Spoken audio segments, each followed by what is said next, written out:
I think the instructions are pretty straightforward for the midterm exam, but I wanted to review a few things and then go over the questions with you.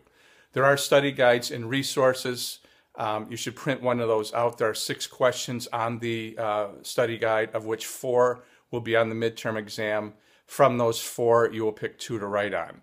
You will randomly get a set of 4, so some students will get one set, others will get a different set. You should prepare for 4 of the questions. That way, no matter which 4 you get, at least 2 will be on the exam. So you don't need to prepare for all 6. Also, it takes more work, but as we're discussing the material, if you want to write out your responses to the 4 of the questions, you can cut and paste into the exam. And so when you open the exam, you just look what 4 are there, and then if you have more than 2 of those prepared, cut and paste the 2 that you feel that are the strongest. So let me briefly go over the questions real quickly. The first question is from Chapter 17. Contrast life on the western frontier for the miner, rancher, and the farmer. What social and economic factors contribute to the lifestyle developed by each group? So you want to pick, you want to discuss, again, the miner, the ranchers, and the farmers, and why they came to the West, hardships they faced, and how they attempted to overcome, and then also successes. Number 2, which is also from Chapter 17, if you were a Sioux chief relocated to a reservation in Oklahoma in 1900, what would you tell your grandchildren about your life and that of your people before the white man came? Once the white man arrived in the Great Plains, what happened to your way of life? Number 3, which is from Chapter 18, could American industrial growth have occurred without the industrial giants of the period? Also discuss labor unions during the 19th century.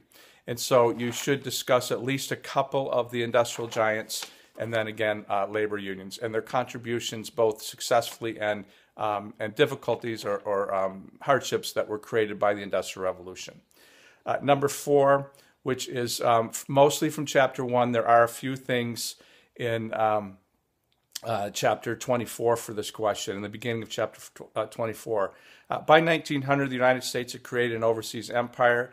Was this empire a natural culmination of its expansionist path at home? Explain using specific examples of the types of territories that became part of this empire. Explain why these territories were important to the American government and society. So as we'll see in Chapter 21, we start looking outside of our borders and acquiring islands around the world. So discuss those acquisitions, why, significance, and so forth.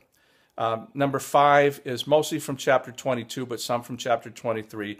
Discuss progressive reform at all levels of government and society. Progressivism was the largest reform movement in the history of the United States up to the New Deal, which we'll be addressing after the midterm. So again, all levels of government and society. And then number 6, which is from Chapter 24, although the United States officially adopted a policy of neutrality at the beginning of World War I, there was considerable pressure on the government to alter that stance. What were the key sources of that pressure?